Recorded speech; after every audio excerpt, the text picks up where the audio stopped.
Hi, I'm Thelma English. Welcome back to American Lit. We have arrived at session 9. I trust you are having a wonderful time with American Lit. Feel free to send me any feedback or suggestions you have.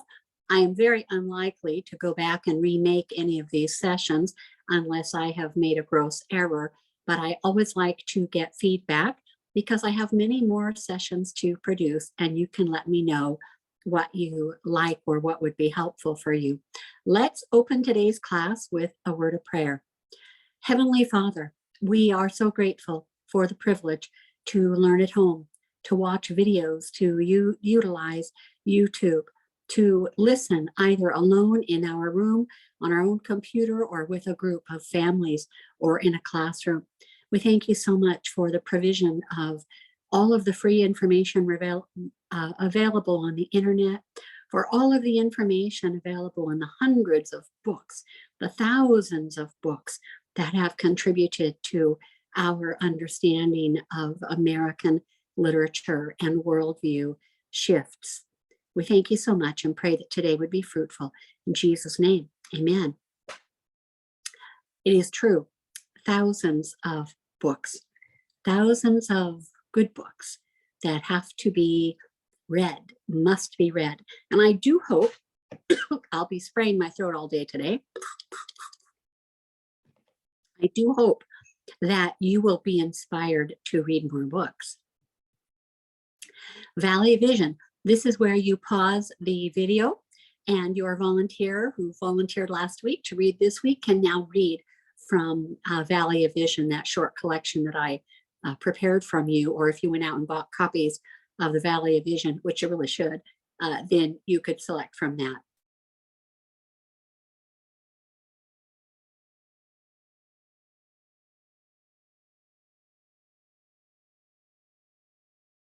Okay, back we are. I hope that you are growing to love Valley of Vision. Here, as I'm making this recording, it's mid-October and Christmas is right around the corner. And I do think Valley of Vision, the collection, available paperback or leather bound, I really should advertise for those and get some type of kickback for those because I love it so much. And I suggest so often that people buy a copy of that.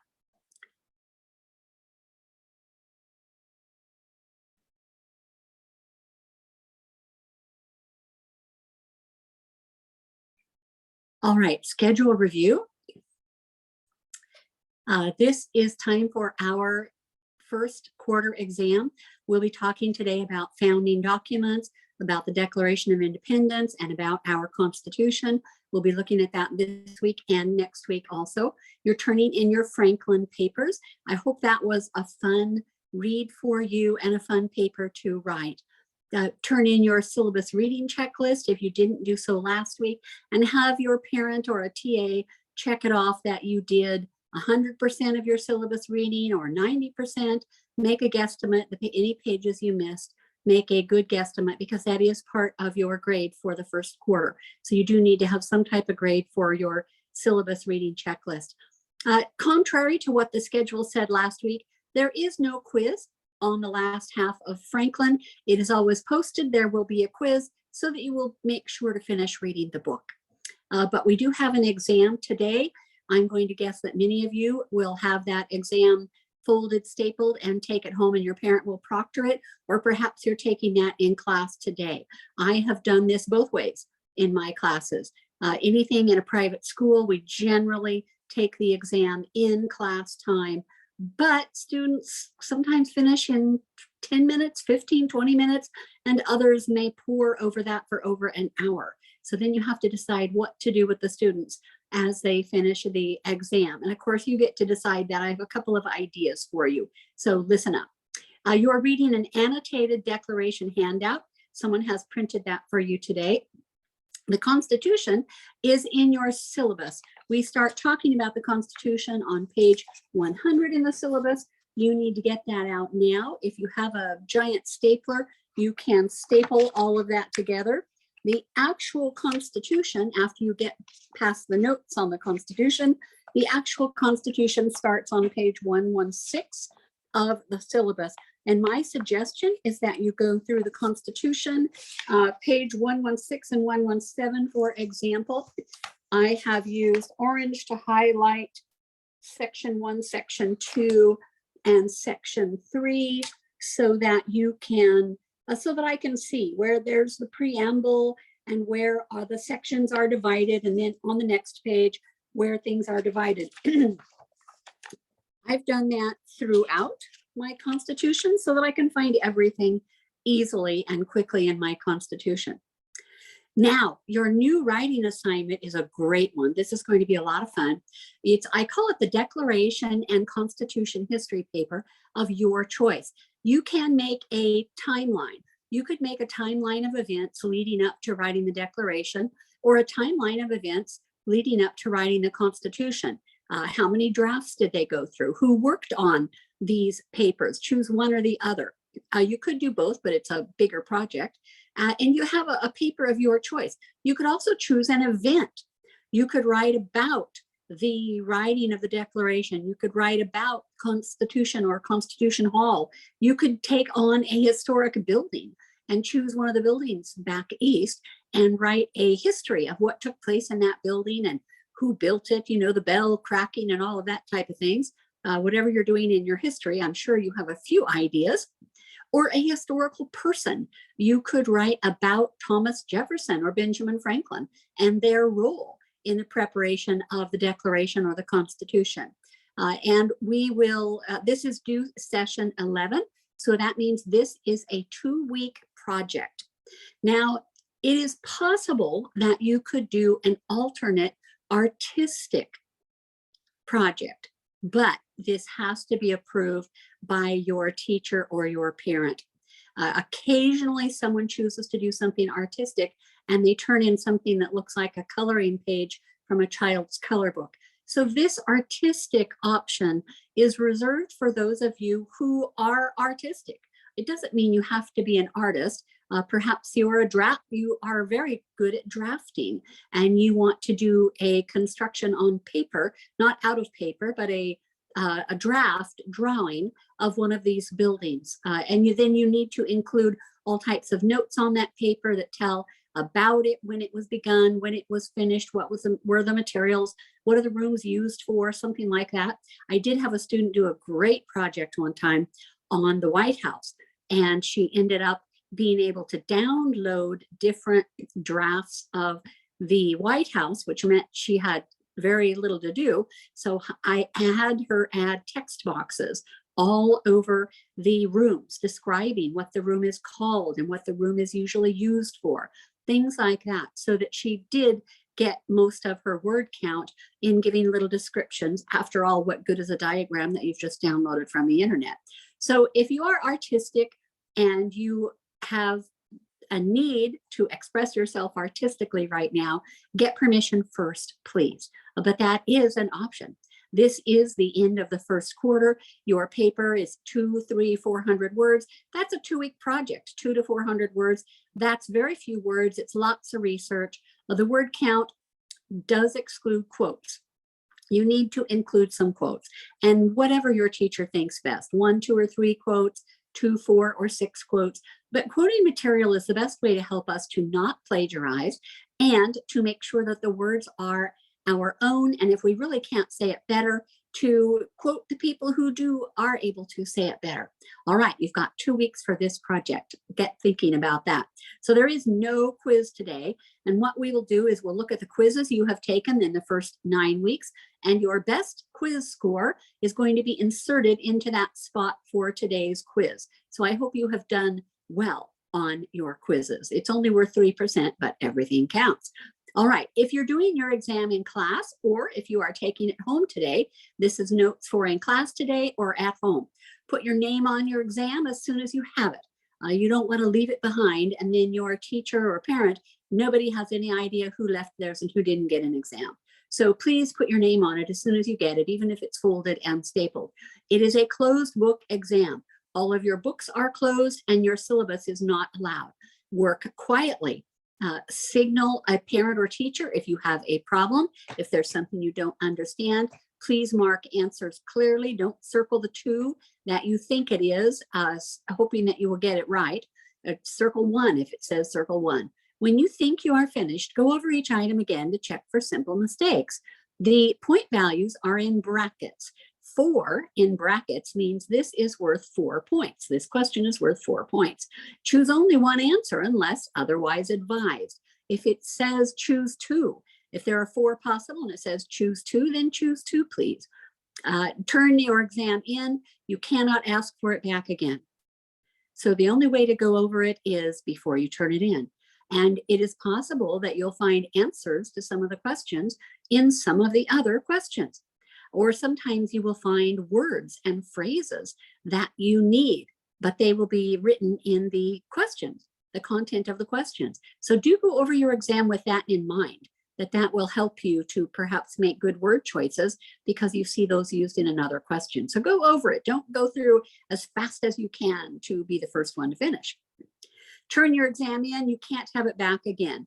One thing you can do if you're all done and your teacher or parent is willing is you are welcome to look at an answer copy when you're done. That way you can take the answer copy, flip through to the ones that you are worried about. Did I get it right or wrong? And see instantly whether you got it right or wrong. We do know that immediate feedback is really important. It's important in math too. That's why it's very important to grade your math right away and get it back. Something like an exam, that's very important to get it right away. Find out, did I get that right or wrong? And then you know, and you won't miss that one again. In a classroom, if you're in a classroom, join others who finished early, and I've provided your teacher or parent with a game called Catchphrase, and you can play that. It's hard to play quietly, but you can play quietly. So if you're doing this in a classroom, then you can play that quietly. If you are taking your exams home, to do them at home and have your parent proctor them, bring them back again next week, you might end up with some time today or on another day that you want to play Catchphrase. Kids always tell me that this is a great review for American literature. And we're only 1/4 of the way into the school year. So it's possible that 75% of those cards, you might have to tuck away and not be able to use them until later in the year. The catchphrase is for the entirety of the year. So a teacher or parent ought to be able to flip through those cards. If you print them up, flip through those and decide which ones you have already covered. Okay, enough on the exam. Most kids think it's pretty easy because it's multiple choice. So if you want to, you can send the exam home last week. Perhaps they sent it home with you or send it home this week. It really depends on where your class is at with your information. If you send it home this week, fold it or staple it or put it in an envelope, something, and have the parent proctor this closed book exam. All right, I always like to take a look at American poets. I have a sneeze coming, I'm warning you. Let's see. No time for pause. Excuse me. My allergies are especially bad and my voice is especially bad. So expect me to be spraying my throat so that I can talk for the next little bit. American poets. I thought this week we would look at Ralph Waldo Emerson. Emerson from Boston in Massachusetts is an important transcendental writer. His works reflect Eastern thought in opposition to Western or Judeo-Christian thought. Judeo-Christian thought always has God at the center. Transcendental thought is very much Eastern, and so it thinks that God is found. It's very much a romantic train of thought or religious view. It sees God in all things. God is in you. God is in the trees. It's kind of a pantheistic religion, but transcendental, they're transcending just the earth here, and they're earthly beings, and they're trying to transcend, mostly to be one with nature. And this worldview or religious view really didn't survive for very long, but it was quite popular among some very famous American writers, including Ralph Waldo Emerson. His appreciation of nature led to his landmark essay, Nature, published in 1835. We are going to be reading that in session 12. It's published in your syllabus, pages 169 to 174. And if it just looks hopeless, as though you could never read through it, don't worry. There is a Thelma read aloud for that. Read with your pen and a highlighter in hand when we get to session 12, and I'll explain all the great, cool quotes. You never know when you might want to use some of this in college. The Snowstorm. Just because Emerson was a transcendentalist doesn't mean that he wasn't a talented man with words, with beautiful, thought-provoking word pictures. This two-stanza poem, so it's just 2 paragraphs, stanzas, evokes the wonder of a coming snowstorm. In this word picture, Emerson deftly uses words to describe the snow arriving, veiling everything. Travelers and sleds stop, deliveries are delayed, and all friends are shut out. He describes the privacy of the storm as households sit around a warm fireplace. It's really beautifully written. If you've ever been snowed in, you know how awesome it is, as long as everyone is home and safe. The snow builds like masonry from a quarry, he says. Emerson describes the storm building savage works around rooftops, trees, and doors. You know how the snow piles up. Thorns are now swan-like, and despite the farmer's sighs, because he can't go out and work, the snow builds up, mimicking the shapes in a mad wind's night work. Great word usage here. All right, this is on page 5 of 101 Great American Poems, if you want to follow along. You really should bring this each week with you so that if I read something that you enjoy, you could mark it or underline it or highlight it or something. Announced by all the trumpets of the sky, arrives the snow, and driving o'er the fields seems nowhere to alight. The whited air hides hills and woods, the river and the heaven, and veils the farmhouse at the garden's end.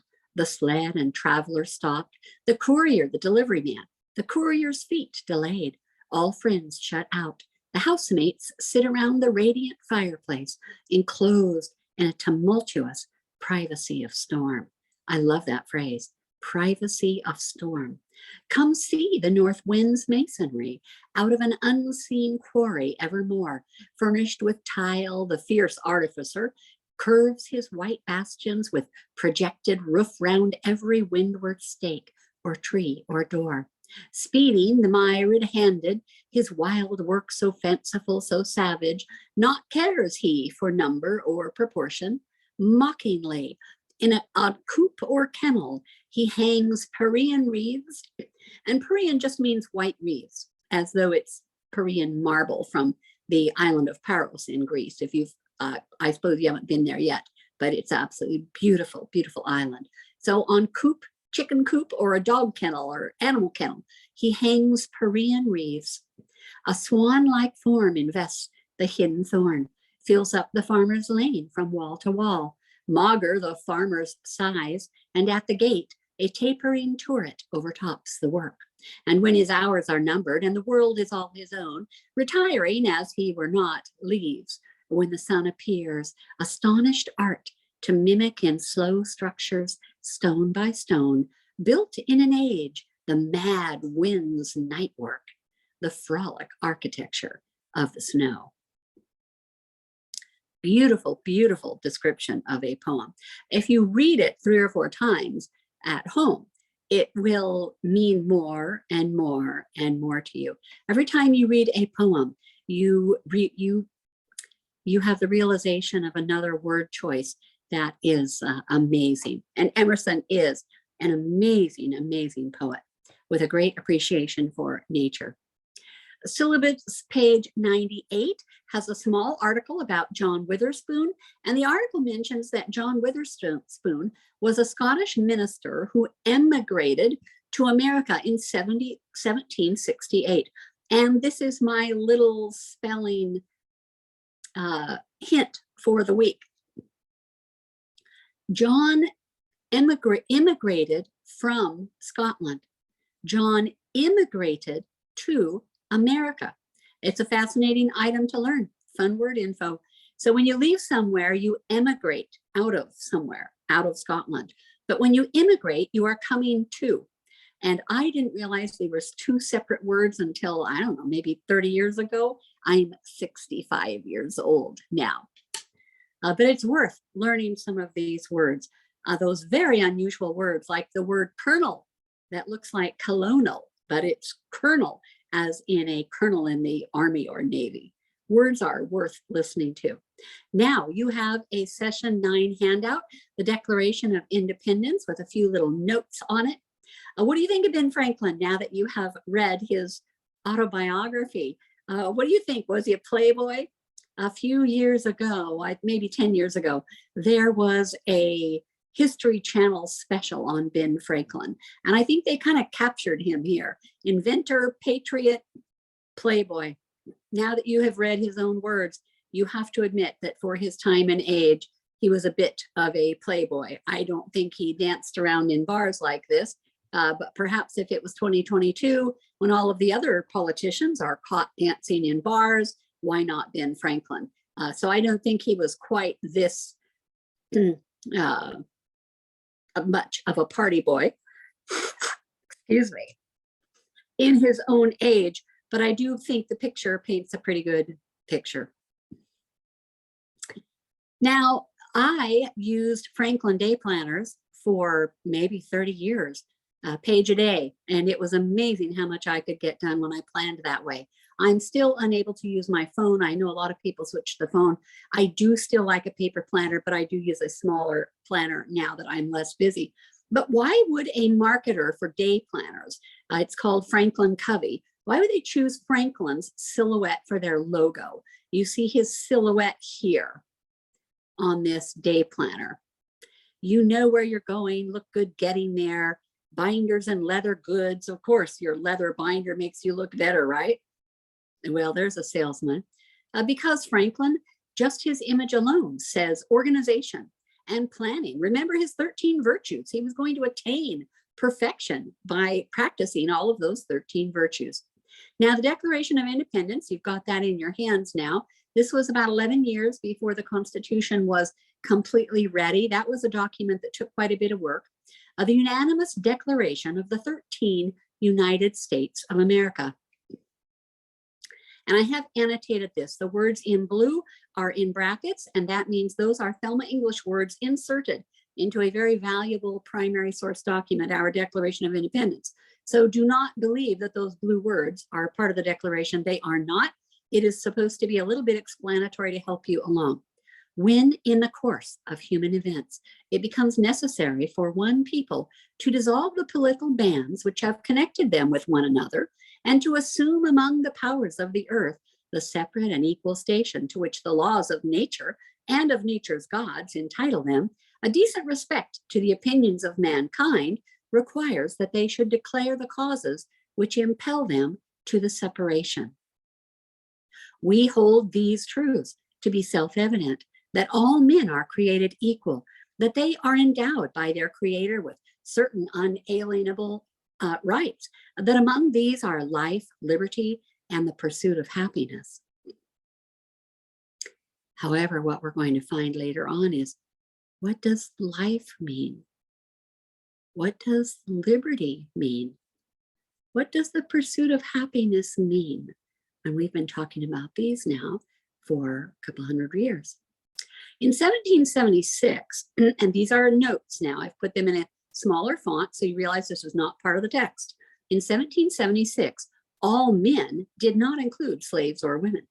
Lincoln reinterprets this phrase in his Gettysburg Address in 1863 to mean everybody.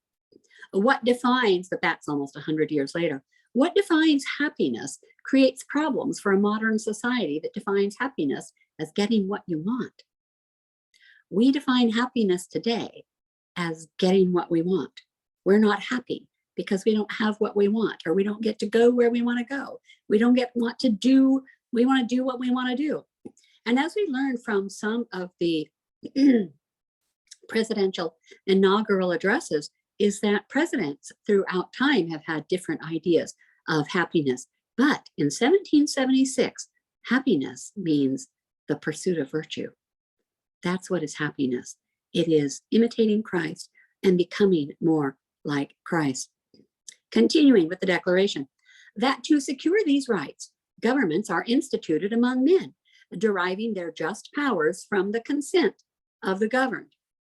That whenever any form of government becomes destructive of these ends, it is the right of the people to alter or to abolish it and to institute new government, laying its foundation on such principles and organizing its powers in such form as to them shall seem most likely to affect their safety and happiness. And this is the primary purpose of government, is to keep its citizens safe. And of course, the way we're going to figure out how to do this is that incredible, unique American idea of the balance of powers between the executive, judicial, and legislative branches. I hope you get goosebumps when you read this. Prudence indeed will dictate that governments long established should not be changed for light and transient causes. And accordingly, all experience hath shown that mankind are more disposed to suffer while evils are sufferable than to right themselves by abolishing the forms to which they are accustomed. It's easier to just get used to bad government than to overthrow it and change it, isn't it? But when a long train of abuses and usurpations, pursuing invariably the same object, evinces a design to reduce them under absolute despotism, it is their right, it is their duty to throw off such government and to provide new guards for their future security. Such has been the patient sufferance of these colonies, and such is now the necessity which constrains them to alter their former systems of government. The history of the present King of Great Britain, and they all knew that was King George III, is a history of repeated injuries and usurpations, all having in direct object the establishment of an absolute tyranny over these states. To prove this, let facts be submitted to a candid world. He, who's that? King George III. He has refused his assent to laws, the most wholesome and necessary for the public good. He has forbidden his governors to pass laws of immediate and pressing importance, unless suspended in their operation till his assent should be obtained. And when so suspended, he has utterly neglected to attend to them. So he means we have to wait to have a law until we ask him about it, and then he never does anything about it. This list of charges is not much different than the 95 Theses of Martin Luther, is it? Nailed onto the church door at Wittenberg in 1517. This is very, very similar. He, King George III, he has refused to pass other laws for the accommodation of large districts of people, unless those people would relinquish the right of representation in the legislature, a right inestimable to them and formidable to tyrants only. He, King George III, has called together legislative bodies at places unusual, uncomfortable, and distinct from the depository of their public records for the sole purpose of fatiguing them into compliance with his measures. So he makes meetings in impossible places when they can't possibly get there to wear them down. He has dissolved representative houses repeatedly for opposing with manly firmness his invasions on the rights of the people. He has refused for a long time, after such dissolutions, to cause others to be elected, whereby the legislative powers, incapable of annihilation, have returned to the people at large for their exercise, the state remaining in the meantime exposed to all the dangers of invasion from without and convulsions within. He has endeavored to prevent the population of these states, for that purpose obstructing the laws of naturalization of foreigners, refusing to pass others to encourage their migrations hither, and raising the conditions of new appropriations of lands. He has obstructed the administration of justice by refusing his assent to laws for establishing judiciary powers. He has made judges dependent on his will alone for the tenure of their offices and the amount and payment of their salaries. He has erected a multitude of new offices and sent hither swarms of officers to harass our people and eat out their substance. Isn't that familiar? That's one of the first 5 amendments. You're going to need to know that next term. They cannot, I believe it's 4th Amendment, they can't quarter in your house. They can eat up all your stuff. He has kept among us in times of peace standing armies without the consent of our legislature. He has affected to render the military independent of and superior to the civil power. He has combined with others to subject us to a jurisdiction foreign to our Constitution and unacknowledged by our laws, giving his assent to their acts of pretended legislation, for quartering large bodies of armed troops among us. And that, of course, is absolutely terrible. I'm flipping through here for our first 5 amendments. You can open up your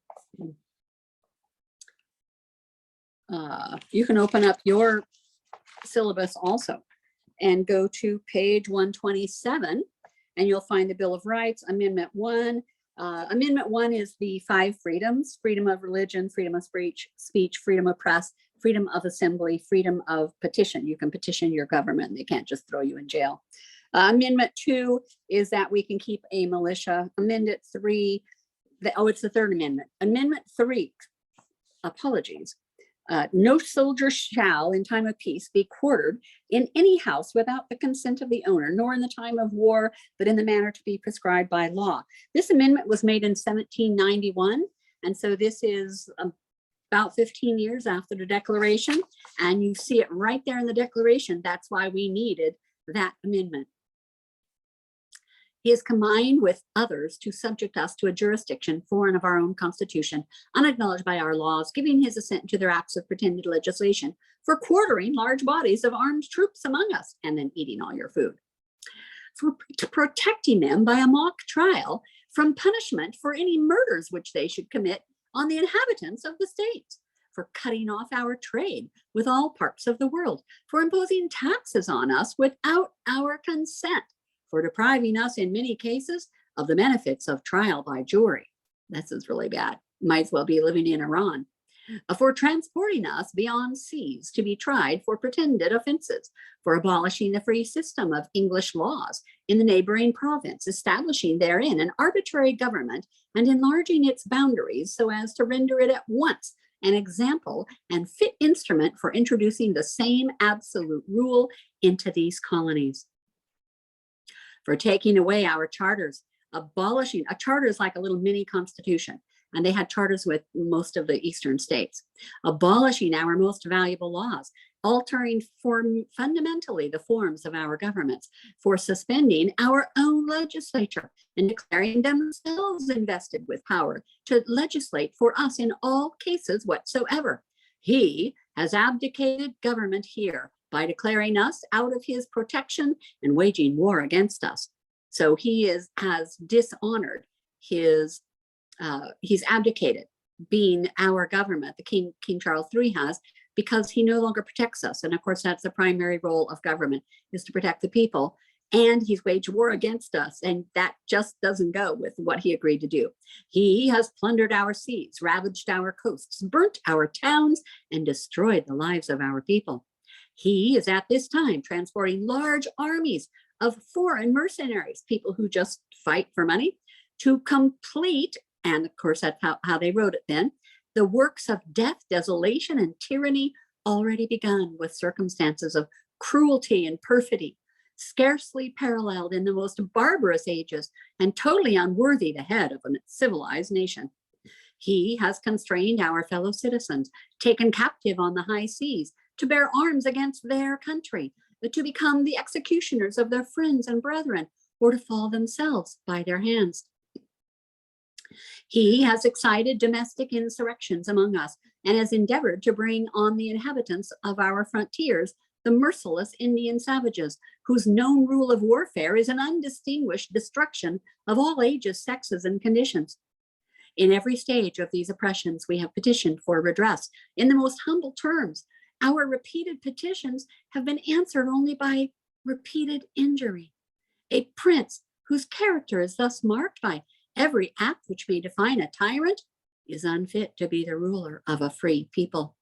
Nor have we been wanting in attention to our British brethren. We have warned them from time to time of attempts by their legislator to extend an unwarrantable jurisdiction over us. We have reminded them of the circumstances of our immigration and settlement here. We have appealed to their native justice and magnanimity, and we have conjured them by the ties of our common kindred to disavow these usurpations. which would inevitably interrupt our connections and correspondence. They too have been deaf to the voice of justice and of consanguinity. We must therefore acquiesce in the necessity which denounces our separation, and hold them as we hold the rest of mankind, enemies in war, in peace, friends. Wow. We therefore, the representatives of the United States of America, in General Congress assembled, appealing to the supreme judge of the world for the rectitude of our intentions, do in the name and by authority of the good people of these colonies solemnly publish and declare that these united colonies are, and of right, ought to be free and independent states. That they are absolved from all allegiance to the British Crown, and that all political connection between them and the state of Great Britain is and ought to be totally dissolved, and that as free and independent states, they have full power to levy war, conclude peace, contract alliances, establish commerce, and to do all other acts and things which independent states may of right do. And for the support of this declaration, with a firm reliance on the protection of divine providence, we mutually, these 56 men, we mutually pledge to each other our lives, our fortunes, and our sacred honor. And then, of course, John Hancock was the first one to sign, and signed it really big so that the King George III would not have a problem figuring out that he had signed it. He wasn't trying to write little and messy so that maybe the king wouldn't notice his name, because basically these 56 men believed they were signing their death warrants. Very possibly they would be targeted, and yes, they were, that they and their families would be targeted. Their homes would be burned down, their women abused, their sons killed. And each of these 56 men has a story. But that's why when you write your signature, they say, why don't you put your John Hancock right there? Big old signature where we can all see it. That is an allusion right back to the Declaration. And these are all of the names. And then there are many other names. I didn't put them all there.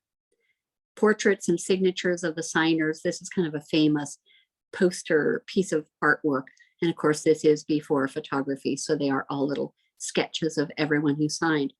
Now, if you kind of enjoy this type of thing, you need to grab a hold of this book while you can still get a copy. I believe it's out of print now. It's called Greatness to Spare by Fehrenbach. The heroic sacrifices of the men who signed the Declaration of Independence. From the inside, I only paid about $3 for this from a used bookstore. I think it's pretty easy to get still used, but you should get one while you can if you're interested. So from the inside of the front cover, on July 4, 1776, John Hancock was the first to sign his name below this pledge.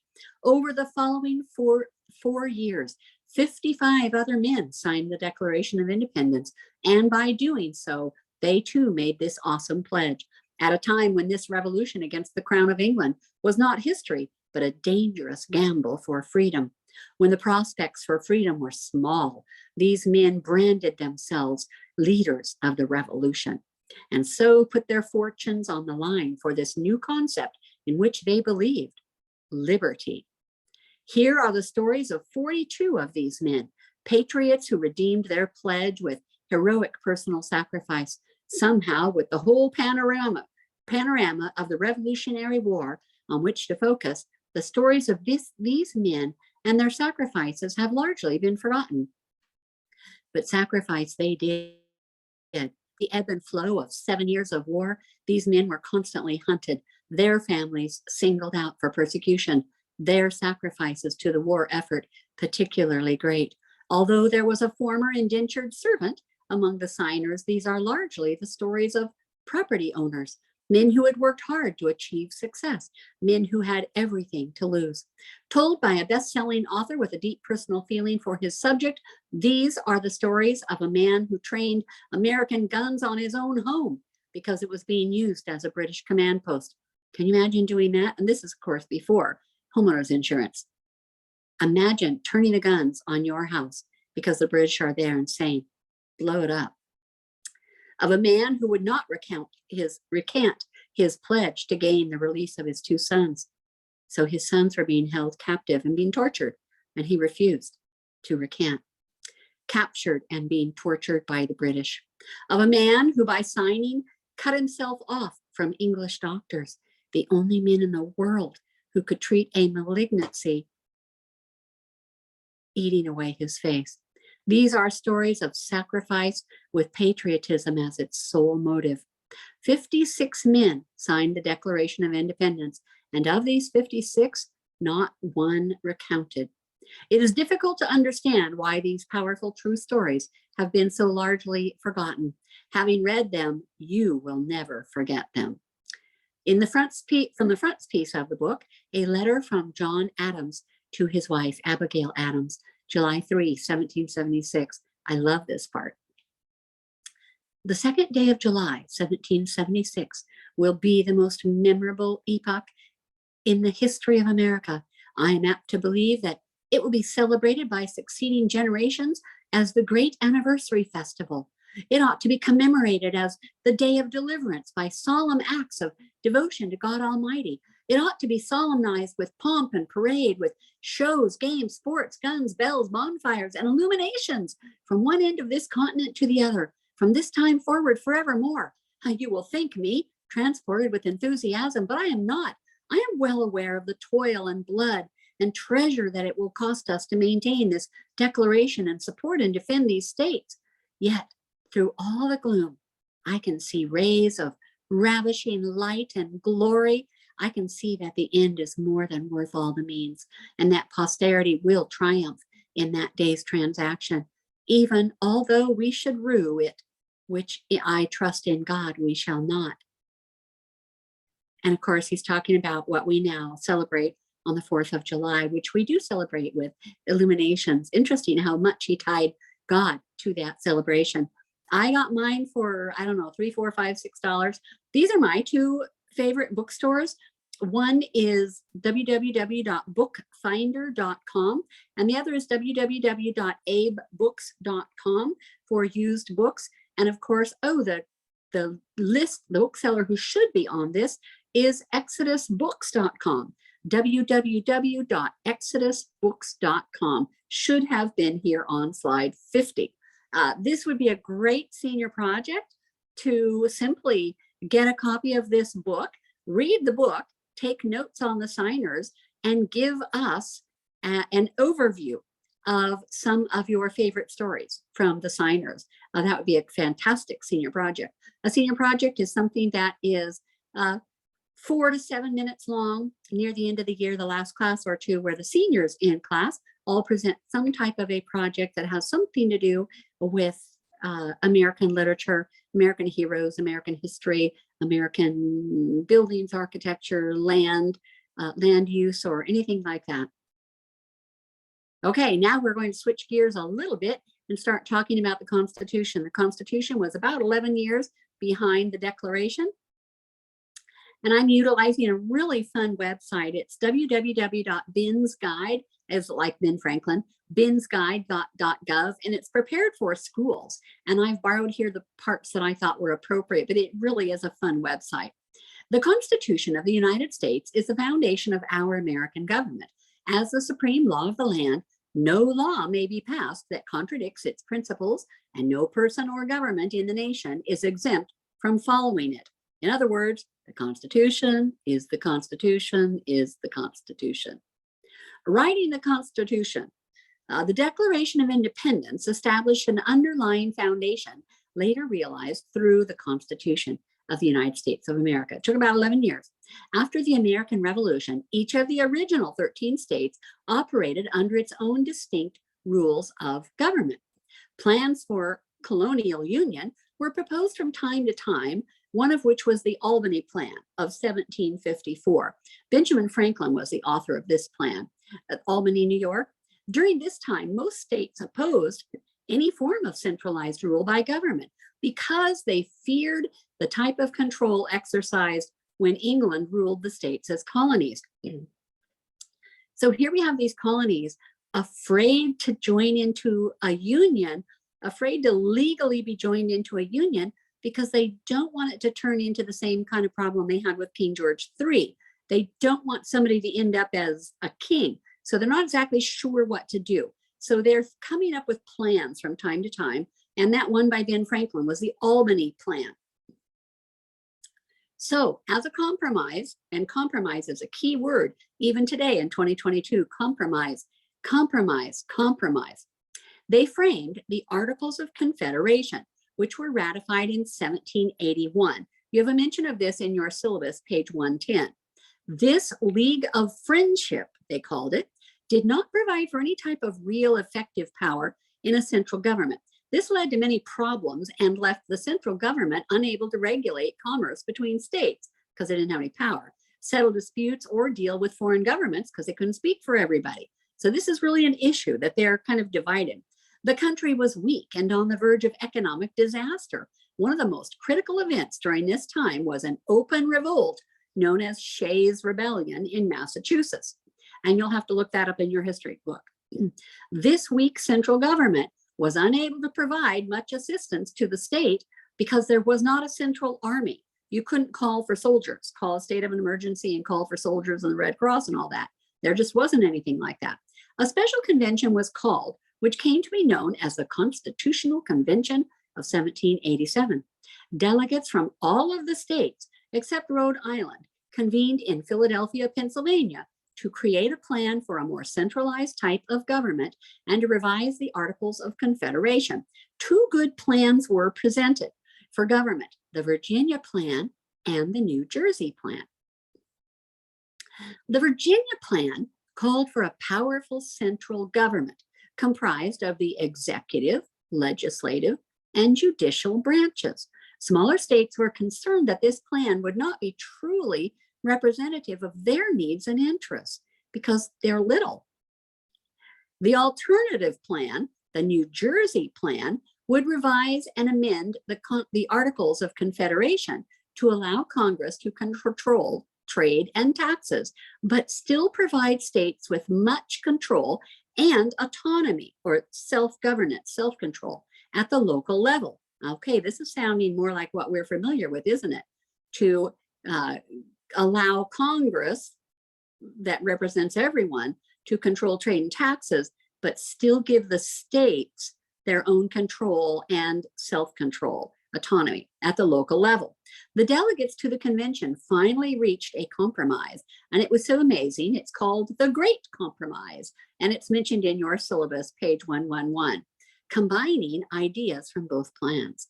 And that is called compromise. And this is the Great Compromise. Now, a two-part lawmaking branch was created. While states were to have equal representation in the Senate, so number one, every state, giant or small, would have equal representation in the Senate. So each state gets 2 senators, and that's still true today. Every state gets 2 senators. Texas gets 2 senators, and Oregon and New Jersey get 2 senators. The second part, the House of Representatives. Membership was to be based on state population. This two-part branch is the legislative branch. So when you put together the Senate and the House of Representatives, that is the legislative branch. Those are the people who are supposed to listen to their constituents, the people, and create good laws that will be upheld by the Constitution, things that don't go against the Constitution. The legislative branch provides the twin foundations of national consent to a federal government so that we can have troops, so that we can make treaties with other countries or trade agreements with other countries, and a respect for individual rights, because they knew the people in Texas down the road, when there were 50 states, the people in Texas might have different ideas than the people in California. And the people in Oregon might have different ideas than the people in Idaho. And they all want to have the same representation. In addition to this legislative branch, an executive and judicial branch were formed. And it was agreed that no branch would have more power than the other through a system of checks and balances. And this is where America gets amazing. Some people call it American exceptionalism. Some people call us the great experiment. That worked. The convention's delegates recognize the dangers inherent in concentrating too much power in one person, branch, or institution. And we see this today. We've had presidents who just sign executive orders. Anything that Congress, that the House of Representatives and the Senate can't create, they just write executive orders and think that that will make it happen. So we do have some things definitely out of balance today, but we still have the best balanced protections probably on the face of the planet. So the convention's delegates recognize the dangers in concentrating too much power in one person. For example, the president, or too much power in the judicial system, too much power for the Supreme Court, or too much power for any branch or institution. The framers had, as had George Washington, you learned last week from George Washington's farewell address, they had a realistic view of human nature, or what is sometimes called the human condition. And that means that we are all sinners. For example, in our prison systems, it is too easy for guards and wardens to let prisoners be prisoners and have their way. And it takes lots of checks and balances of government to make sure that prisoners are treated fairly and are fed well and are given medical attention and yet not pampered as though they're staying in a hotel. Checks and balances are in every institution in America to make sure everything's okay. That's why we have boards over nonprofit organizations, have to have boards, people who do not have lots of money invested, who will look at different institutions and say, yes, this is being dealt with fairly or conducted fairly. We have to have somebody watching us all the time because we are too prone to sin. Okay, checks and balances. We have the executive branch, and we have the legislative branch, and we have the judicial branch. Excuse me. The legislative branch is the House of Representatives and the Senate. The executive branch, that's the president and his cabinet. The judicial branch is basically, the top of it is the Supreme Court, where the Supreme Court interprets those laws. The legislative branch makes the laws. Then the judicial branch, if somebody challenges and says, well, I think that's a bad law, or I think the law says this, and he thinks the law says the other thing, you might work your way through the court system, and just, I think it's 70 cases a year that I might be wrong, that the Supreme Court will address. And so the Supreme Court makes the final decisions on difficult cases. Kind of like when the Israelites were wandering around in the desert, Moses' father-in-law Jethro said he set judges over people in 50s and hundreds and thousands, so that only the very most difficult of the cases actually were seen by Moses, rather than bothering him with every trivial little thing. So Moses would have been, for example, the Supreme Court in that example. So the executive branch provides checks on the legislative branch. The executive branch can propose laws, but can't make them. They have to get the legislative branch to make a law. They can veto laws. They can call special sessions of Congress. They can make appointments to the Supreme Court, for example. And that's why the Supreme Court is so important, because the president can make appointments for all types of judges, but especially the Supreme Court judges. And will he choose people who are impartial? That's why the judges wear those black robes. It's supposed to show that they are impartial. There's actually a little story around those robes. And he can negotiate foreign treaties. That's why the president is the one who has to talk with Israel, or the president is the one who, he has to be familiar with all the nations of the world. And he checks on the judicial branch. The legislative branch, so the House of Representatives and the Senate, they are supposed to provide checks on the executive branch. They can override the president's veto. They can say, hey, wait a minute, you can't do that. And if they get enough votes, they can override his veto. And that's why if you have power too much on the Democrats or too much on the Republicans, you can have a Congress that can't actually get much done. And the whole idea is that we are supposed to get along And what was it called? The Great, can't believe I have to go back to look for the word, the Great, you know what I mean. As I go through this, I hope I'm not, the Great Compromise. I'm 65, and this is why I'm now recording all of my lectures in case I can't do it again. I couldn't come up with that word again, the Great Compromise, forgive me. So the legislative branch, they ratify treaties, they confirm executive appointments, they can argue that they don't like this judge or that judge, but they also confirm them. They can declare war. The president can't declare war, only Congress. And they can appropriate money, they can impeach and remove the president if they get enough votes. And they provide checks on the judicial branch. They can propose amendments to overrule judicial decisions. The judicial branch provides a check on the executive branch because the judicial branch can say, that's unconstitutional, you can't do that. And we're going to look at that at the end of today. And they provide a check on the legislative branch. They can say, you know, I know Congress went to a lot of work to declare this law, but that doesn't line up with the Constitution. So the Supreme Court, all judges are supposed to support the Constitution. The Supreme Court especially are supposed to understand and know what is in the Constitution. And did you know that more than half of all lawyers have never read the Constitution? Do you know that most American adults have never read the Constitution? Do you know that most students in high school have never read the Constitution? And do you know that the Constitution is in your syllabus? And it's kind of a kid's copy so that you can understand it more easily. But these are the actual words from the Constitution. Yes, Lord bless these kids as they are learning about our Constitution. Know that you have all the intelligence needed to deal with learning about the Constitution. As a further check on central power, the framers granted citizens the right to vote, giving them the power to express their political preferences peacefully and thereby to affect change in the government.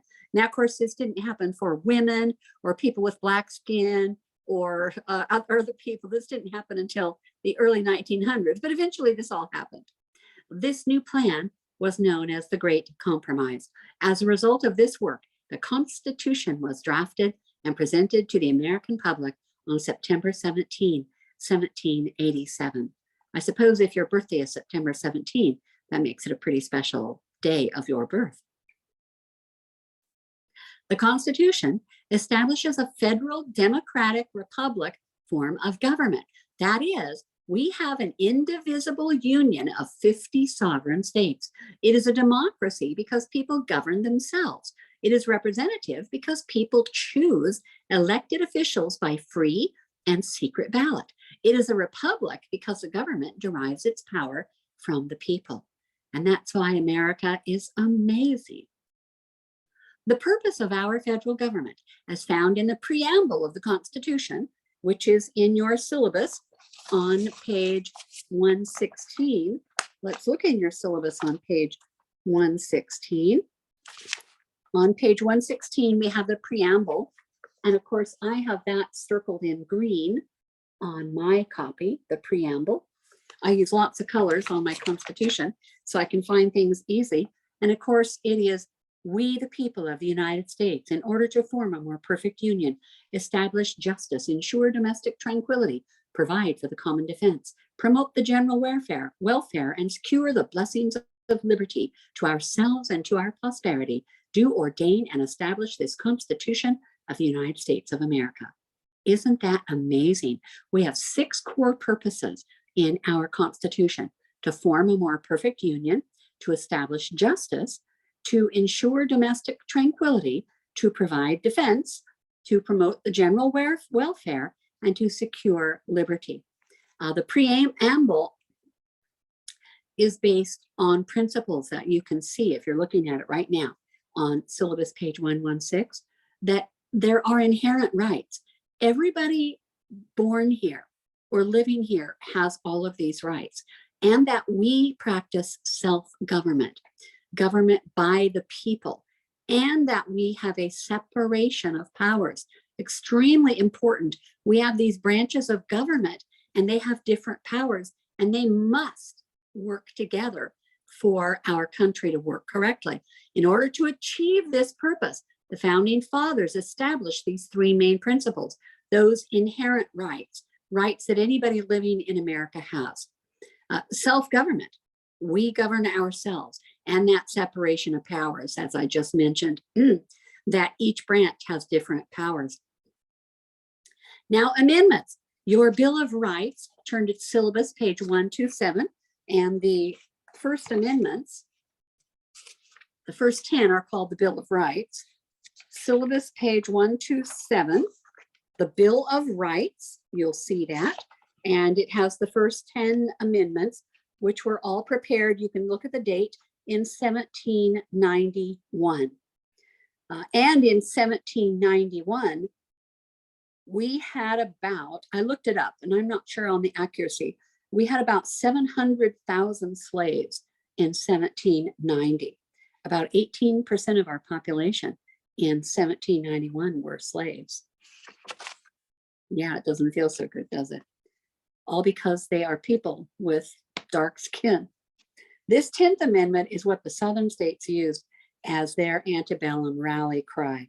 They seceded from the central government that they felt the government had failed to honor, that the covenant that had bound the states together. They were unwilling for that 1791 amendment, the 10th Amendment, that the powers not delegated, I hope you're reading, bottom of page 128 in your syllabus, that the powers not delegated to the United States by the Constitution, nor prohibited by it to the states, are reserved to the states respectively or to the people. This means if it is not written in the Constitution, then the states get to decide. And the Southern states said, slavery is not in the Constitution, so we get to decide. We can be a slave state or a non-slave state. And we decided as a country, we couldn't survive as a house divided. And by the time we get to 1861, we did have a civil war. And that 10th Amendment does say that's reserved to the states. But we simply said we don't want to have any part of that. And it had already been a horrible part of our history. The first 5 are probably the most notable. If you are looking in your syllabus, page 127, you'll see the First Amendment. It are those 5 freedoms. And you should underline or highlight the words. The 5 freedoms are: Congress shall make no law respecting an establishment of religion, freedom of religion, or prohibiting the free exercise thereof, or abridging the freedom of speech. Underline that one, the second one.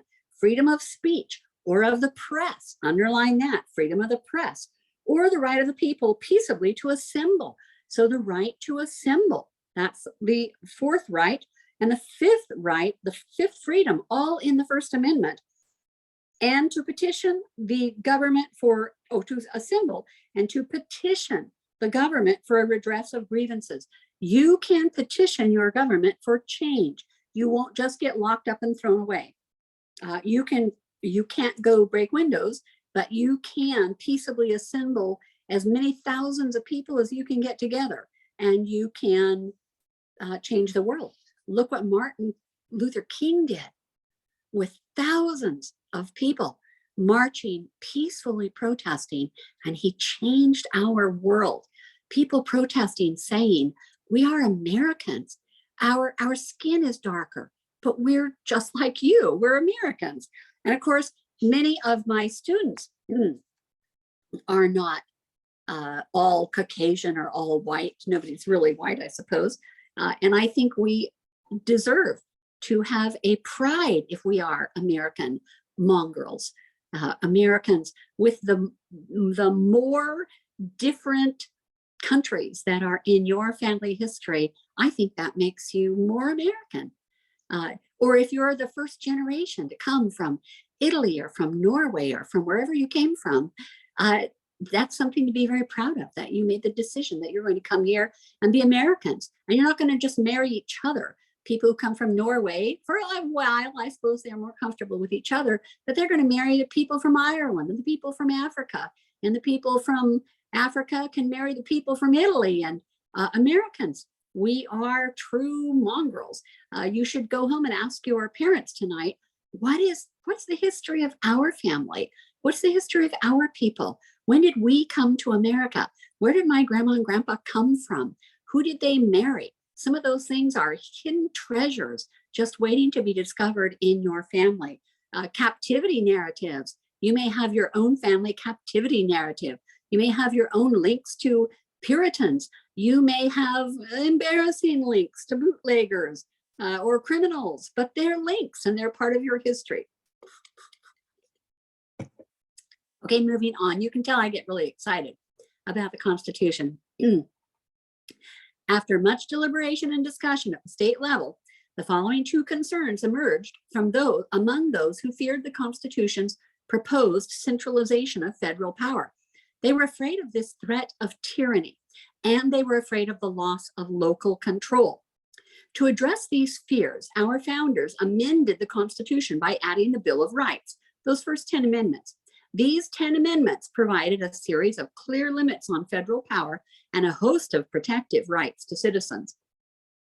When we get to the end of today's presentation, this will be even more important. The idea that things not mentioned in the Constitution, the states get to decide. If it's not mentioned in the Constitution, the states get to decide.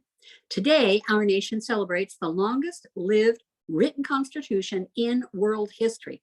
The Constitution is preserved for all to view at the National Archives in Washington, D.C. Amazing. Enjoy your reading this week. As you read through our founding documents, please don't think it's boring.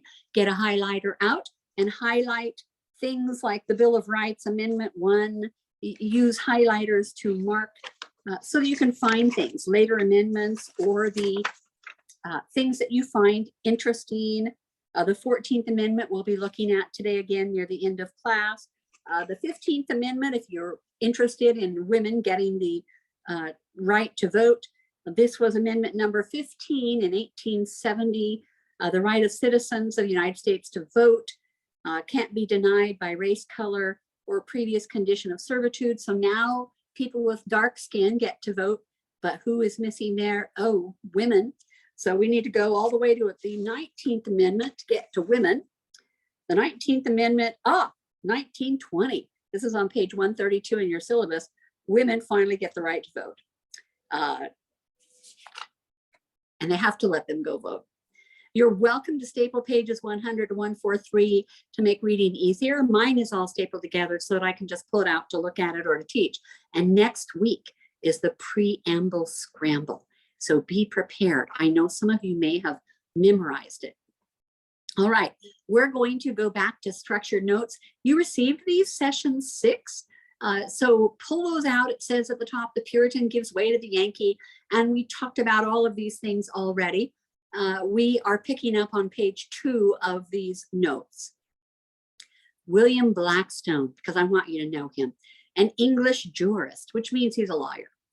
Leading role in forming Christian base to early American law. William Blackstone also played a key role in forming a Christian foundation to American law practice. His ideas on law were readily accepted in the colonies. He believed the fear of the Lord was the beginning of wisdom. His commentaries were not just an approach to law. At the time, they were all that was of law. Unless you were just a king deciding things, his commentaries were law. He opened his commentaries with a careful analysis of the law of God as revealed in the Bible. And it is from Blackstone's commentaries on law that Supreme Court Justice Samuel Alito made his case in June of 2022, just a few months ago, if you were watching this recently, to reverse Roe versus Wade. They go all the way to Blackstone to talk about the rule of law. All right, now this was just too much to resist, and so I've had to throw this in. This is the Dobbs versus Jackson ruling from June 24, 2022. This is the day that the court decided to repeal Roe versus Wade. Now, the decision by Judge Samuel Alito is a 213-page decision. It is backed up with quotes from William Blackstone, from our founding fathers, from other cases, from all types of things. Is it worth reading 213 pages? Yes. I read the 213 pages. You can find it online anywhere, and go through, skip the other court cases and just read the cool stuff. So I have some of the cool stuff here for you. The blue is also part of this 213-page decision repealing Roe versus Wade, but the blue are the parts that I think are especially important. This is from page 1. The Constitution does not confer a right to abortion. Roe and Casey are overruled, and the authority to regulate abortion is returned to the people and their elected representatives. Now, we just read the Constitution. If something is not in the Constitution, then how is it decided? Yes, the power returns to the states. So it isn't that abortion is going to be illegal, but state by state, they get to decide. Each state gets to decide. Then the critical question, Alito says, is whether the Constitution, properly understood, confers a right to obtain an abortion. Casey's controlling opinion skipped over that question and reaffirmed Roe safe solely on the basis of stare decisis, which means based on previous cases. So once you make a bad ruling, then all the other cases are built on that bad ruling. And that's why people are talking about Roe versus Wade, that by repealing that, overriding that, the cases that were also won dependent on Roe may also be overturned. But will they be overturned and then illegal everywhere? No, they will be overturned and turned over to each state to decide. And that's the importance of Roe versus Wade, that the states are now getting their power back as our forefathers meant for it to be. First, the court reviews the standard that the court's cases have used to undermine to determine whether the 14th Amendment reference to liberty protects a particular right. Okay, let's go to the 14th Amendment. That's on page 130 in your American Lit syllabus. You've got a syllabus that's 430 pages long. If you are watching this on YouTube somewhere, then you'll need to contact me or go to www.thelmaslibrary.com. The username is student with a capital S, and the password is Franklin, capital F, Franklin 101. That is the password, and you can get into the American Lit class, and you'll see a giant PDF document that is, I think, 430 or 446 pages. It's a big PDF document, and then print it. And in that syllabus on page 130 is our 14th Amendment. Section 1, let's read this. All persons born or naturalized in the United States are subject to the jurisdiction thereof. So if you live here, you have to follow the laws. Are citizens of the United States and of the state wherein they reside. No state shall make or enforce any law which shall abridge the privileges or immunities of citizens of the United States, nor shall any state deprive any person. These are the important words. You can't deprive any person of, underline these, highlight them, life, liberty, or property without due process of law, nor deny to any person within its jurisdiction the equal protection of the laws. Equal protection. Highlight or underline or circle or mark it in red. This is the 14th Amendment, 1868. You can see this is just a few years after the Civil War. Because did the South, when they lost the war, did they just decide, okay, we let the slaves go, now we'll just treat them like our brothers? No, they did not. We had to make a law. We had to pass the 14th Amendment in 1868 that said anybody who lives here gets equal protection of the law. And you can't deprive anybody of life, liberty, or property without due process of law. And I'd like you to also circle that phrase, due process. So highlight life, liberty, or property, circle or highlight due process, and then the last line, equal protection, and then make a note of the date, 1868. This will come into play later on in class. This 14th Amendment is one that you need to have nearly memorized to understand how much law is built On top of this, first, the court reviews the standard that the court's cases have used to determine whether the 14th Amendment's reference to liberty protects a particular right. Now, you just underline the words life, liberty, or property, due process, and the phrase equal protection. So does liberty protect a particular right? The Constitution makes no express reference to a right to obtain an abortion, but several constitutional provisions have been offered as potential homes for an implicit constitutional right. Roe held that the abortion right is part of a right to privacy that springs from the First, Fourth, Fifth, Ninth, and 14th Amendments. These again are Judge Alito's. This is his decision. By overruling Roe Casey and more than 20 cases reaffirming or applying the constitutional rights to abortion, the majority abandons stare decisis, which means to stand by things decided. Black's Law of William Black, 1696, Blackstone called it the established rule to abide by former precedents. They're quoting William Blackstone. Stare decisis promotes the even-handed, predictable, and consistent development of legal principles. It maintains a stability that allows people to order their lives under the law. Stare decisis also contributes to the integrity of our constitutional system of government by ensuring that decisions are founded in the law rather than in the proclivities of individuals. So stare decisis makes sure that that if you base a law on something, it's already been tried and found to be true. And so when we have something like Roe versus Wade that was incorrectly judged, we have a bunch of incorrect judgments that have been based on that. These are Samuel Alito's words. As Hamilton wrote, yes, the American president, it avoids an arbitrary discretion in the courts.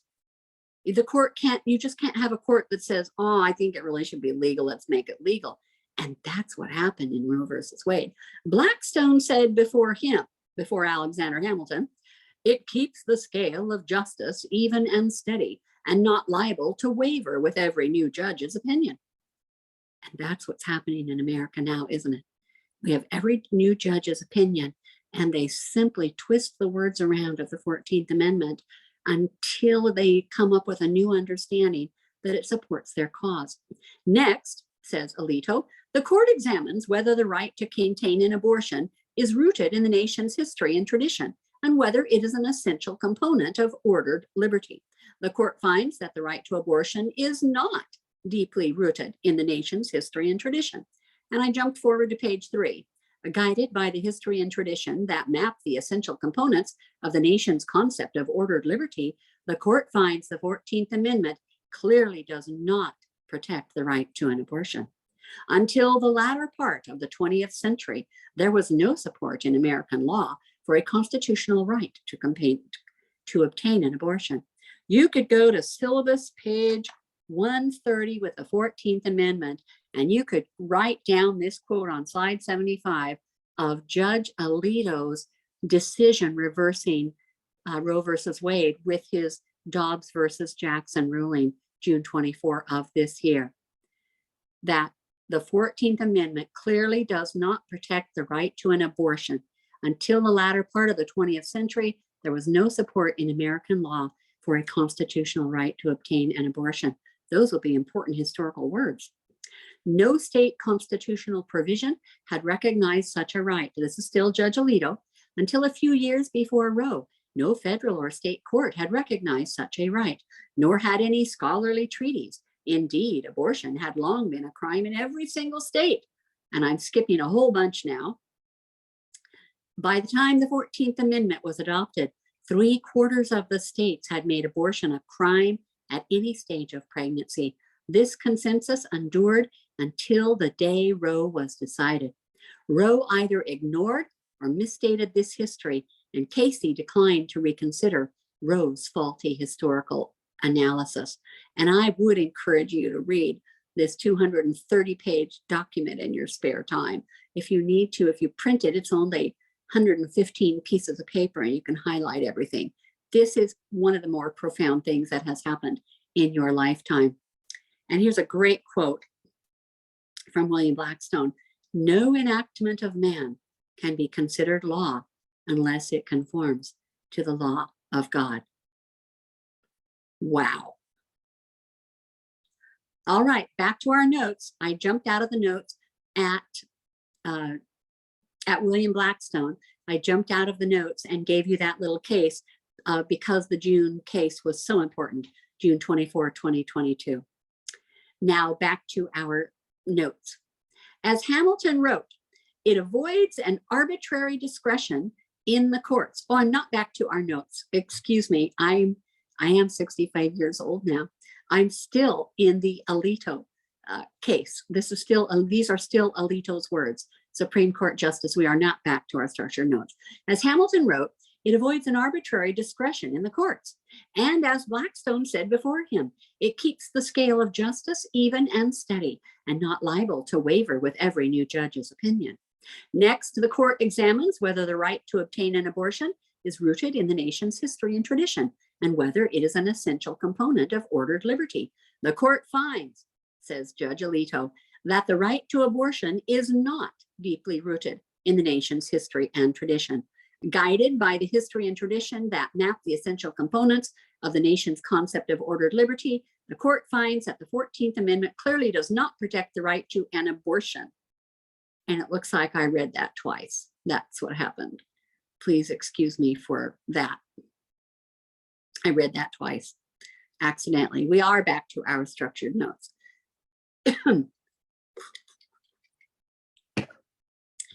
The Romantic movement, when imported from Europe in the 1820s with Emerson and Thoreau, would be sobered and chastened.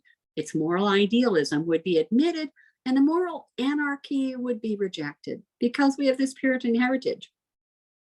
And we still have the benefits of this early Puritanism, even on the American version of Romanticism. That's why if you see a company selling mattresses, for example, I've been to Europe quite a few times. And in Europe, you might see a big truck roll by and they're filled with mattresses and they have an ad on the side of the truck and a lady lying on her back on top of a mattress and she's nude. You're just seeing her back, but she's nude. In America, the same company would put the ad on a truck, but the ad for the American, she's wearing a sexy nightgown. America's just not quite to the point of nudity yet. It's a little bit sobered what we get from Europe. Earnestness would become an important criterion of literary excellence. American literature would gain in idealism, in moral restraint, and moral decency. We have that from the Puritans. We simply think it's wrong to bathe, for example, in the nude, to bathe, not bathe, but to sunbathe in the nude. We think that's wrong. And many parts of Europe, that's kind of standard, is to sunbathe in the nude or topless at least. That's the way it is. And moral restraint and moral decency. So we gain that because of the earnestness of the Puritans. Just think of that. This idealism, God will provide. This restraint, no, I must not do that. That would be wrong. And moral decency, I will not do that. That is not decent. Past the 1800s, some evangelicalism would become stiff-necked piety, drawing bitter satire from author Mark Twain. So if you are a fake Christian, Mark Twain's going to find you out. You know how that goes. People who are judging other people while they're doing the very things themselves. They're hypocrites. With the passing of the 19th century, however, evangelicalism was to harden into the stiff-necked village piety that drew down the bitter satire of Mark Twain. The purity of the Puritans had become a subject to be mocked and scorned. Mark Twain, every character in Huckleberry Finn who is a religious character is a hypocrite and worthy of laughter. There is not a sincere Christian in the bunch. And what about the Enlightenment in the colonies? Also called the Age of Reason. And what is the Enlightenment? Orthodox Puritan thought was based on theological absolutes And that gives way during the Enlightenment to scientific rationalism based on science. The idea of enlightenment, the idea that a miracle could not have occurred because it violates the laws of science. The idea of God coming down, invading time and space to perform a miracle is completely unacceptable to the Enlightenment.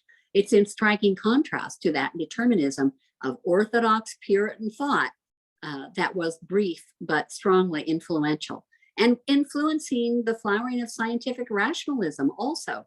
This attitude of mind, which dominated British intellectual life in the late 17th and early 18th centuries, so the late 1600s and the early 1700s, and which colored the thinking of most influential Americans up to 1789. And this is from thebrights.net. This is Richard Dawkins' website. He's a Bright, and he's still living. He's in his 80s now. What is a Bright? A Bright is a new atheist. What if he is a Bright? What does that imply about you and I? That yes, that we're rather dim or dull. A Bright is a person who has a naturalistic worldview. Everything happened naturalistically. One cell became two cells, became three, and every aberration, instead of dying, became somehow stronger, actually violating the laws of science. But that's the Bright's worldview. It's free of supernatural and mystical elements. There are no miracles. And so you wreak havoc with the Bible. The ethics and actions of a Bright are based on a naturalistic worldview. The Enlightenment nearly destroyed the Calvinistic conception of man led by the absolutes of revealed truth. This is far from the idea of man created in the image of God, and it's far from the idea that we're on the earth to do God's will and to serve him, conforming to the authority of the word.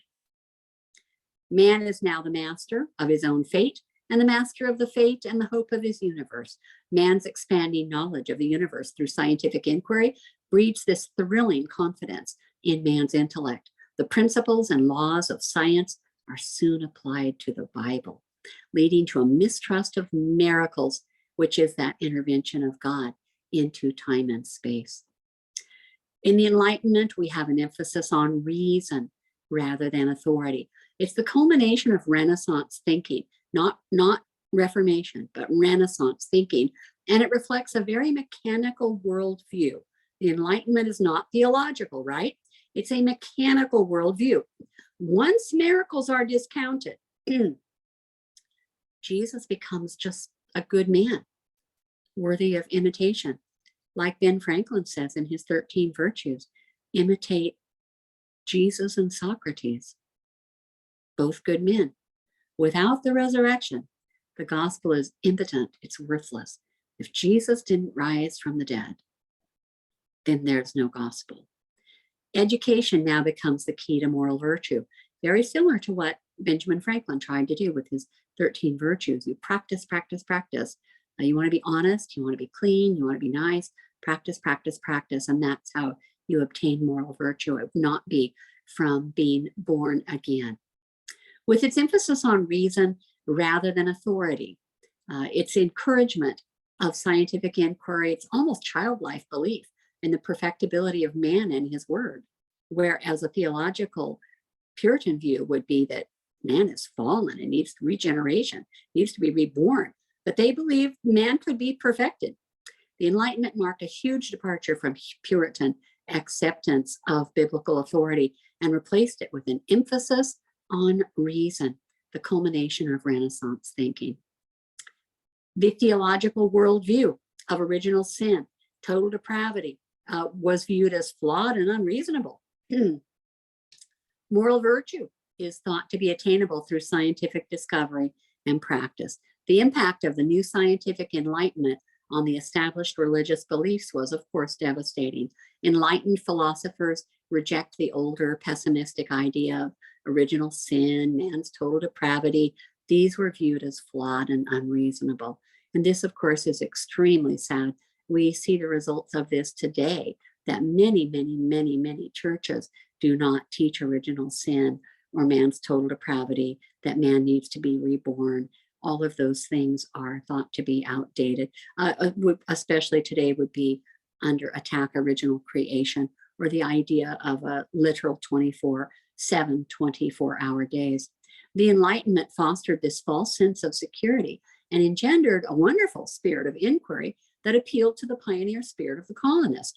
They're pioneers just by definition. There are people who left their homes and came here, and half of them died the first winter. They're pioneers. They're awesome pioneers. America's known for that. But as the future looked brighter, especially with scientific discoveries, they thought, oh my goodness, we can do anything. We can cure all the sick people. We can stop all the diseases. We can do anything with science. But there's less concern for preparation for eternity. With the coming of the Renaissance, European thinkers were increasingly unwilling to have their conception of man and his universe governed by grand scholastic hypotheses and God. And your neighbors are probably that same way. They do believe that science is where the answers are to be found, not in the Bible. Religious thinkers attempted to rationalize God by rejecting miracles, the incarnation, rejecting the Trinity, rejecting biblical authority. Philosophers of the Enlightenment felt they were merely clearing away the fog that prevented man from understanding the true nature of the divinity, which would be the divine watchmaker, the God who made the world and then stepped back. Actually, even Dawkins believes that.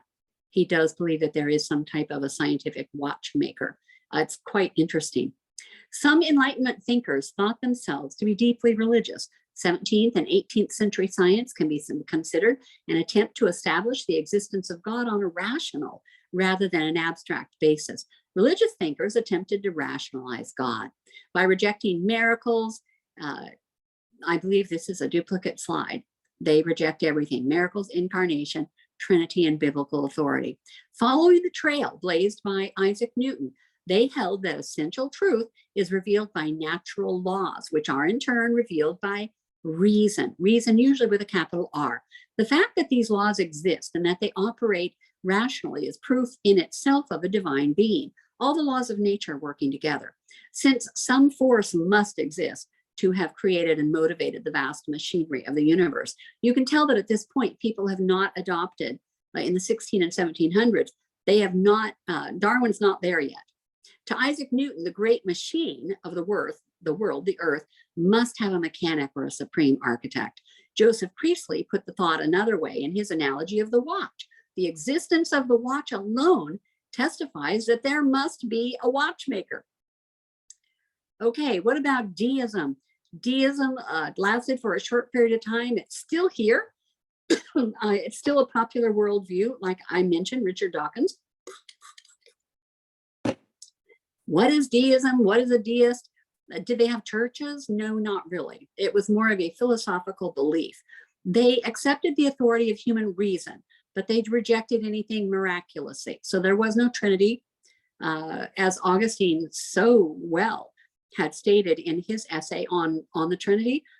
Augustine, back in AD 400, had said, and it was an excellent explanation of the Trinity.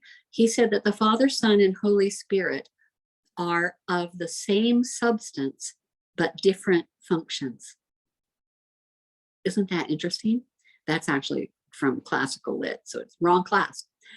This was the natural result of the earlier skepticism of the biblical authority. As soon as you start taking things out of the Bible, you might as well take everything that offends you. Anything in there that offends you, you can just take out.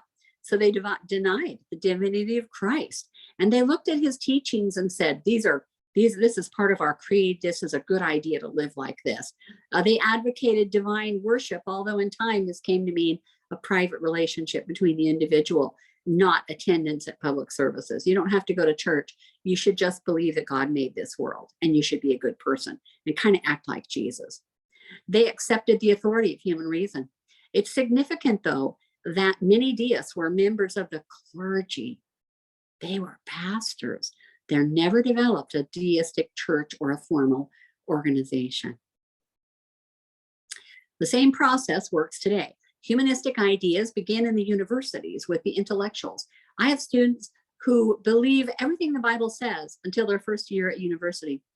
And then some professor who has spent 20 minutes in the Bible and hours listening to people dispute the Bible, thinks he knows it all, and destroys their faith and pulls the rug out under their faith with one challenge, is if God can do anything, can God make a rock so big that he can't push it, that he can't move it?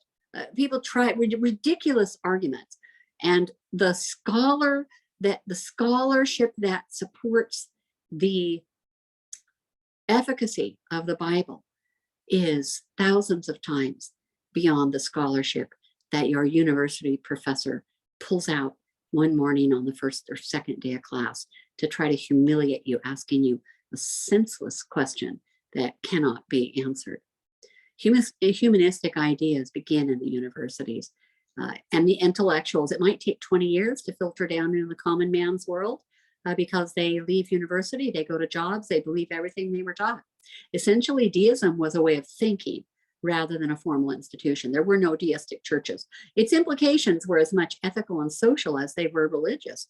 If you are not a sinner born in sin, then you don't need regeneration or to be born again. The religious principles of deism were set forth by Lord Herbert of Cherbury, and I got this out of a book, and I don't really care about it, and I don't know that you do either, but these were his famous 5 points. There is a supreme power.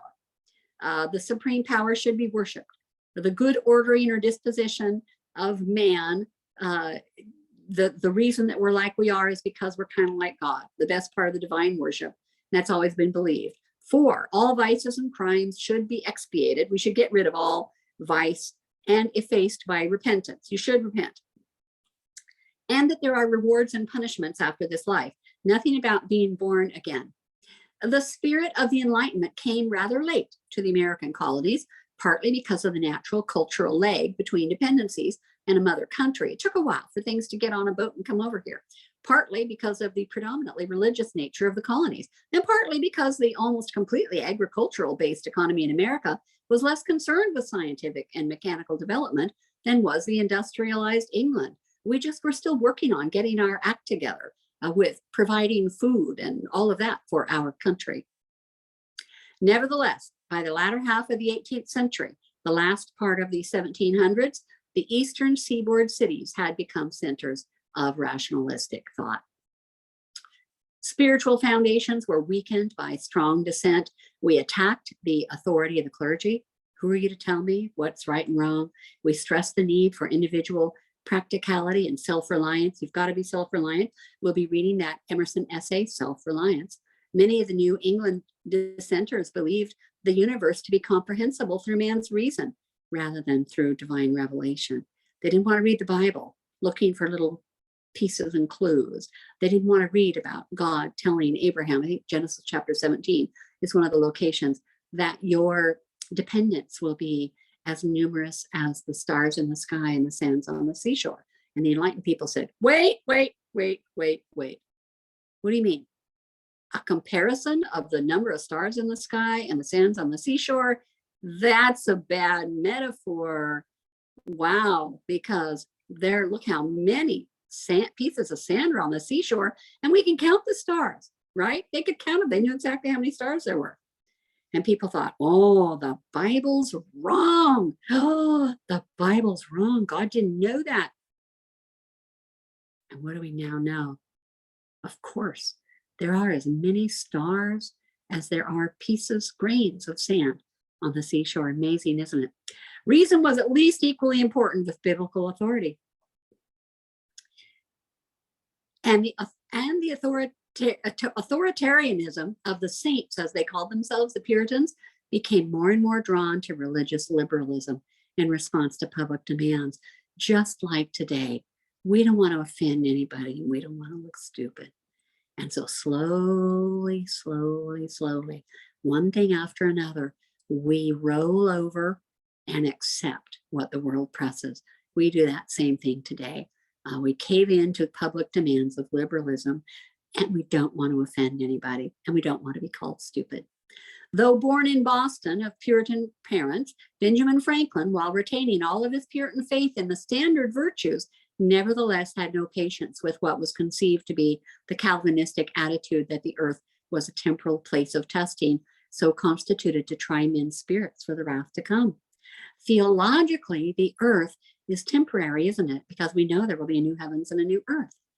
But scientifically, the earth is all that we have. And so today we have this effort to do everything we can to turn back time on the planet, to try to save the planet. We need fewer people. We need to not eat meat. We need to not drive cars. We need to get everything from wind and sun energy, and we'll deal with getting rid of all those electric vehicle batteries later. It's not rational, but they're trying to be quite rational. But of course, that goes on even today in a different style. Franklin believed that this life should be dedicated to the pursuit of human happiness.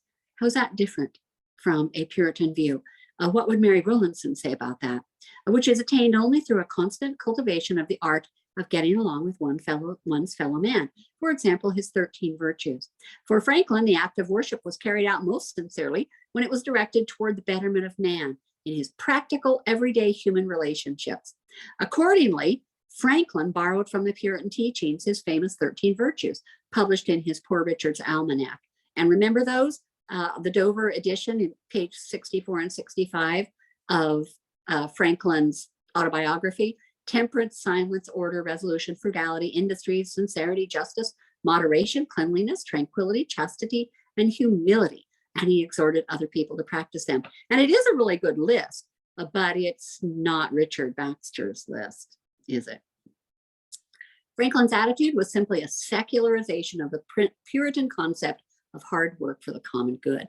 However, as some Calvinists regarded prosperity as a mark of God's favor and a possible sign of heavenly reward, Franklin looked upon it as a means of establishing the earthly happiness of mankind. In his Poor Richard's Almanac, he's got those 13 virtues that he borrowed from the Puritans. He was dedicated to the pursuit of human happiness, a practical moral virtue. And that's kind of where we're at today, isn't it? It's been romanticized, but it's the idea of a practical moral virtue. Whatever makes you happy, whatever makes you sleep better at night is what you should do. And the idea of material success through hard work and common sense. Moral virtue, far from being a spiritual quality, was a practical commodity through the exercise of which man could succeed. It should be pursued not through fear of God's wrath, nor because of its own reward, but rather because that's the key to personal happiness and social well-being. All right, his Pennsylvania Gazette. That's the first newspaper. You have a little sample in your syllabus on page 97. That's America's first newspaper, the Pennsylvania Gazette, putting ship times and when ships will come in and all types of things, and then even opinions. In his autobiography, Benjamin Franklin tells us, truth, sincerity, and integrity in dealings between man and man were of the utmost importance to the felicity of life, happiness of life. Revelation had indeed no weight with me as such, but I entertained an opinion that though certain actions might not be bad because they were forbidden, yet probably those actions might be forbidden because they were bad for us. And so even from possibly a non-Christian, I think he had some truth there. It is this common sense side of Franklin that was most headed in his own time, heated in his own time, and is popularly regarded as being most characteristic of him today. Persons who never even suspected the political, philosophical, and scientific stature of the man quoted and believed his Poor Richard, whose homely saws, waste not, want not, a penny saved is a penny earned, diligence is the mother of good luck, and one today is worth two tomorrows, seemed to them to plumb the depths of useful wisdom. Less material minded, but even sharper in attacking metaphysical religion was Thomas Paine, the greatest pamphleteer. Thomas Paine, where you read Common Sense, and I read to you part of The Age of Reason. Shocking, heavily and often crudely, he tore apart what he considered to be the claptrap of religious mythology. To him, the complex problem of miracles, supernatural events, and other marvelous occurrences succeeded only in destroying the real values of Christianity, and therefore should be eliminated completely. Paine believed that in a skeptical and rational age, religion could hold its own only when it was made consistent with reason and quit offending people, and particularly with the deistic concept of God as a first cause acting for the benefit of mankind through the laws of nature. That divine watchmaker that he made the world, set it up, stepped away, He's not interacting in time and space. That would be miracles. But he set it all up and set the laws of nature up. Paine did not believe the Bible was the incontestable word of God and proceeded to dissect the Gospels and point out all the inconsistencies, contradictions, and statements based upon miracles, superstition, or unreasoned proof. I have to say that in our worldview handout, where you have the little building blocks, and the first building block of theism is a theological worldview based on the Bible and God's revelation. And then the second worldview is a mechanical worldview based on science and based on mankind. And I would place Thomas Paine, he could have a little rock right in that little stack of the deistic worldview. He could have a little rock. And I personally am inclined to put Ben Franklin stuck between the two. He's stuck between the building blocks of theism and the building blocks of deism. And I believe as he got older, some of his recorded prayers appear to be from a genuine Christian. So my belief, or what I like to believe, is that he perhaps was a Christian by the end of his life. We cannot know. We can only read his words and see what he said. To many Christians, this attack that Paine made on the validity of the scriptures was equivalent to destruction of the core of religion, which is revelation coming from God. But like many deists, this was probably not Paine's intention. Like Franklin, he thought himself to be a religious man who wished to rid Christian theology of what he considered its outmoded qualities in order that its finest principles could continue to survive. Be a good person. Without this purification, Paine felt, the intellectual world would soon reject all religious beliefs and would sink into a morass of cynical atheism. And in comes the modernistic new theology. Elihu Palmer, we'll just touch on him a little bit before we call it quits today. He left his calling to devote his life to attacking religious supernaturalism.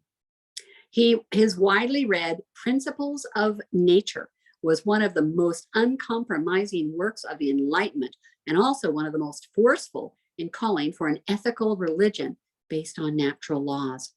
Though by no means original in his writings, Palmer is nevertheless a significant figure in the American Enlightenment because of the popularity of his writings and lectures, and more important, because of his carefully formulated Principles of Nature, which formed the creed of the Deistic Society of New York, of which he was a founder. Since these principles form a clear and complete summary of the rationalistic religious thinking, they will be set forth here in their entirety. He held that all true rationalists would believe, these are the things they would believe, the universe proclaims the existence of one supreme deity. The universe says there's a God. It's kind of like Romans 1, is it 19 and 20, that says the creation itself, you got to believe God. That man is possessed of moral and intellectual faculties sufficient for the improvement of his nature and the acquisition of happiness. You have what it takes. That the religion of nature is the only universal religion, and that it grows out of the moral relations of intelligent beings, and that it stands connected with the progressive improvement and common welfare of the human race. It's essential to the true interest of man that he love truth and practice virtue. But what is truth? What did Jesus say? John 14. Jesus is truth, right? And you got to practice virtue. But what's virtue? Imitating Jesus. Number 5, that vice is everywhere ruinous and destructive to the happiness of the individual and society. Number 6, that a benevolent disposition and beneficent, I can't say that word, are fundamental duties of rational beings. That a religion mingled with persecution and malice can't be of divine religion. Education is essential to happiness. Civil and religious liberty is essential. There can't be human authority, that we have to be amenable for our religious opinions. Science and truth, virtue and happiness are the great objects to which the activity and energy of the human faculties ought to be directed. This is way back in the 1800s, 1801. This could be right out of the mouth of Dawkins, Richard Dawkins. Interesting, isn't it? These are some of the fun sites that I checked. I really liked this Constitution website and the Ben's Guide. That was really fun. And the structured notes that we get, I feel the need, now that I'm making videos, that I need to tell you they're from about 30 years ago, 27 maybe. And they were started out as an outline in a textbook, and then I changed them, added to them, but parts of our structured notes are from a book that I can't tell you where it comes from anymore. Okay, congratulations. You made it through. Okay, the Lord bless you, and I will see you next week.